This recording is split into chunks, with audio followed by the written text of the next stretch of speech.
Nvidia used to worry about whether video games looked shiny enough.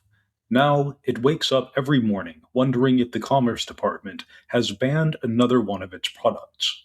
When a single chip maker becomes a geopolitical choke point, you know the world is changing. Today, we are going to look at how US rules aimed at one Californian firm could shift who gets to build the smartest AI systems and who gets stuck smiling politely while somebody else trains them.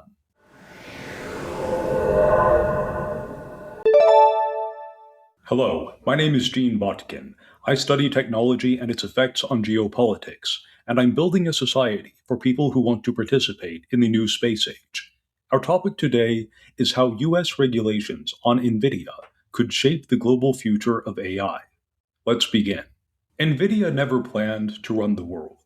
It spent years trying to convince teenagers that better frame rates were worth skipping lunch for, and then a strange thing happened.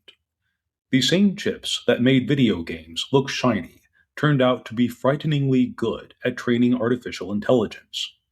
It was like discovering that your garden shed shovel could also dig subway tunnels.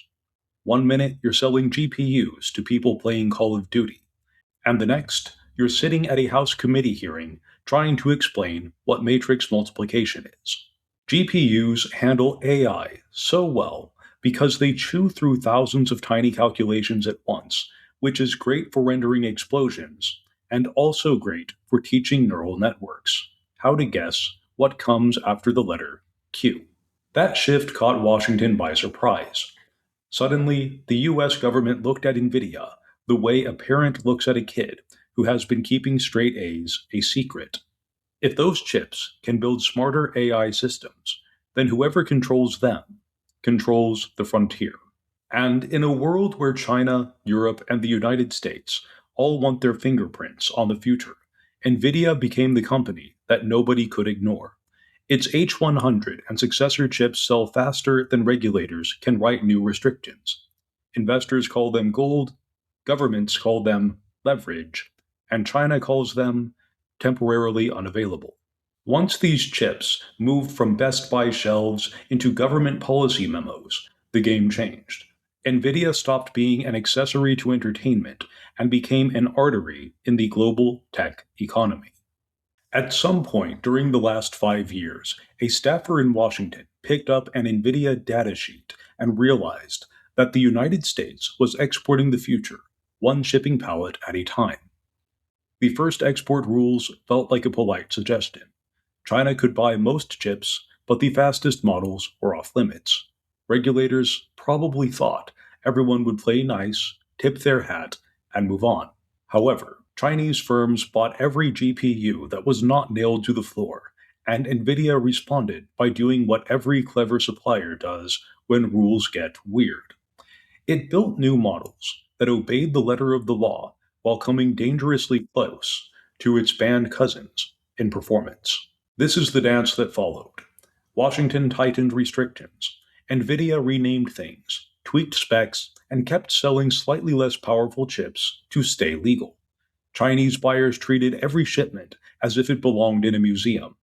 And the great irony is that the company known for enabling Fortnite ended up running the world's most public cat and mouse game over artificial intelligence. If someone had predicted that in 2007, they would have been escorted out of the building.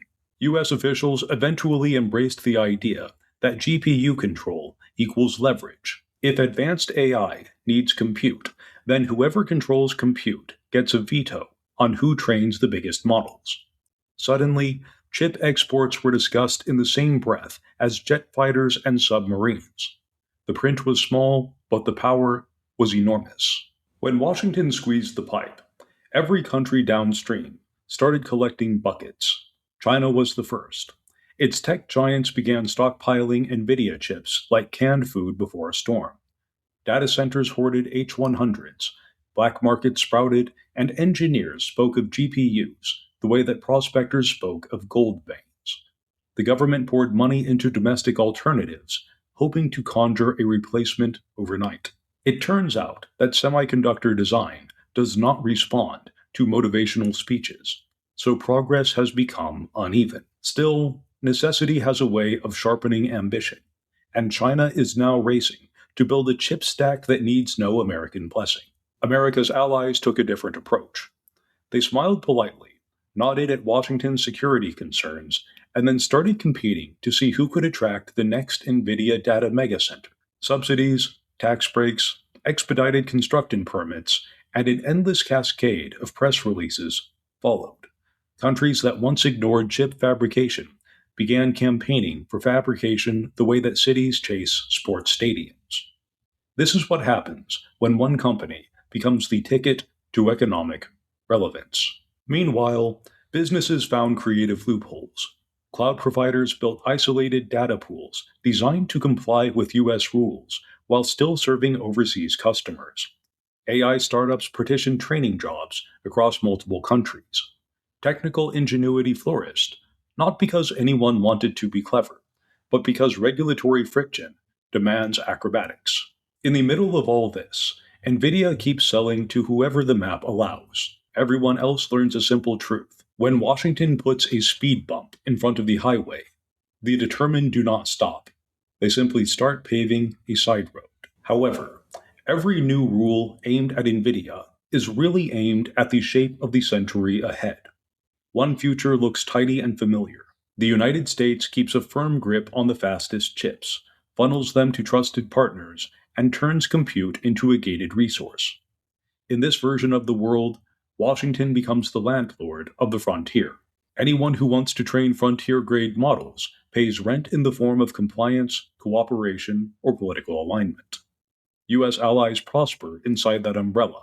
China and Russia build what they can outside of it, and everyone else learns to improvise with leftovers. The second future is messier and much harder to steer. Restrictions stiffen China's resolve. Domestic firms slog through years of engineering pain, but eventually build chips nobody can cut off. Others join them. India, Southeast Asia, and the Gulf states, along with certain parts of Europe, decide that relying on US silicon is a liability rather than a privilege. AI ecosystems diverge into camps that do not share GPUs, datasets, model weights, or goals. The global digital experience fractures, and a search engine in California may return one worldview, while its cousin in Shenzhen, running on Chinese hardware, returns another. Call it multipolar AI, or call it choose your own reality.